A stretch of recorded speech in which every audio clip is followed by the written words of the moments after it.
नमस्कार दोस्तों, स्वागत है आपका न्यूज़ इन फोकस में। आज का हमारा टॉपिक है एम्प्लॉयमेंट इंसेंटिव स्कीम।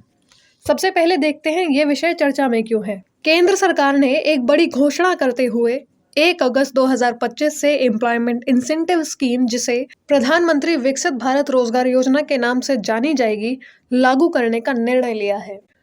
इसका लक्ष्य है अगले 2 वर्षों में 3.5 करोड़ नए रोजगारों का सृजन करना। ये योजना ऐसे समय में लाई गई है जब देश में युवाओं के बीच बेरोजगारी एक गंभीर मुद्दा बन गई है, खासकर तब जब जीडीपी तो बढ़ रही है लेकिन नौकरियों की संख्या उतनी तेजी से नहीं बढ़ रही। चलिए अब देखते हैं एम्प्लॉयमेंट इंसेंटिव स्कीम के बारे में।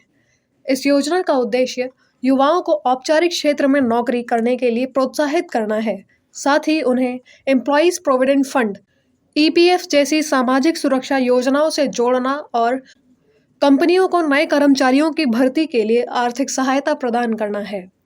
ये स्कीम विशेष रूप से पहली बार नौकरी करने वाले युवाओं और छोटे बड़े उद्यमों को लाभ पहुंचाने के लिए तैयार की गई है। इसके तहत केंद्र सरकार ने 99,446 करोड़ का बजट निर्धारित किया है। योजना की समयावधि 1 अगस्त 2025 से 31 जुलाई 2027 तक होगी, जिसके दौरान सरकार का लक्ष्य है कि देश भर में लगभग 3.5 करोड़ नए रोजगार उत्पन्न किए जाएं। योजना के 2 हिस्से। भाग ए, पहली बार नौकरी करने वालों के लिए।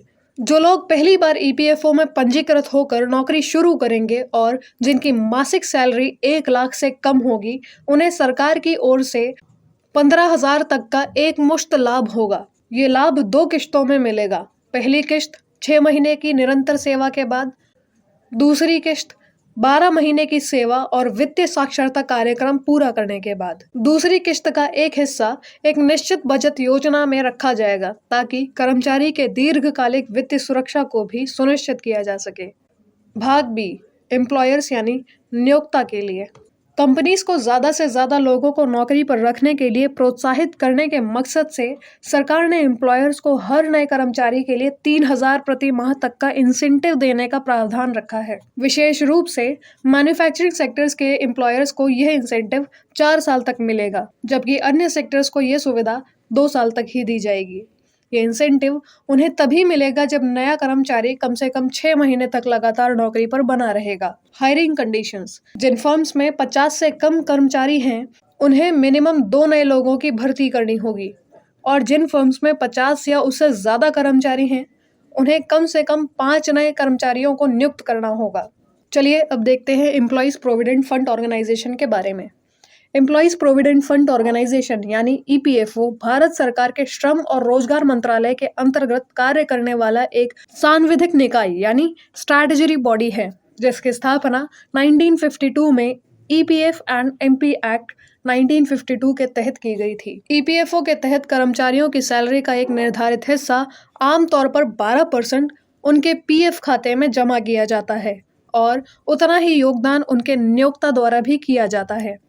इसके अलावा ईपीएफओ द्वारा जारी किया गया यूनिवर्सल अकाउंट नंबर कर्मचारियों को एक पोर्टेबल अकाउंट की सुविधा देता है, जिससे वे नौकरी बदलने के बावजूद अपने पीएफ खाते को बनाए रख सकते हैं और उसका संचालन कर सकते हैं।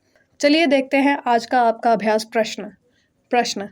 निम्नलिखित कथनों पर विचार कीजिए। कथन 1, प्रधानमंत्री विकसित भारत रोजगार योजना के तहत केवल उन कर्मचारियों को लाभ मिलेगा जिनकी मासिक सैलरी 50,000 से कम है।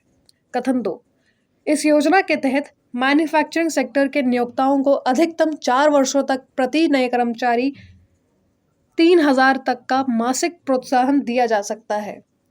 उपरोक्त में से कौन सा या से कथन सही है या है? ऑप्शन ए केवल 1, ऑप्शन बी केवल 2, ऑप्शन सी 1 और 2 दोनों, ऑप्शन डी ना तो 1 और ना ही 2। अपना उत्तर हमें कमेंट करके अवश्य बताएं। धन्यवाद। डियर स्टूडेंट्स, हमारे चैनल को लाइक, शेयर, सब्सक्राइब करें और अपनी तैयारी को और बेहतर बनाएं।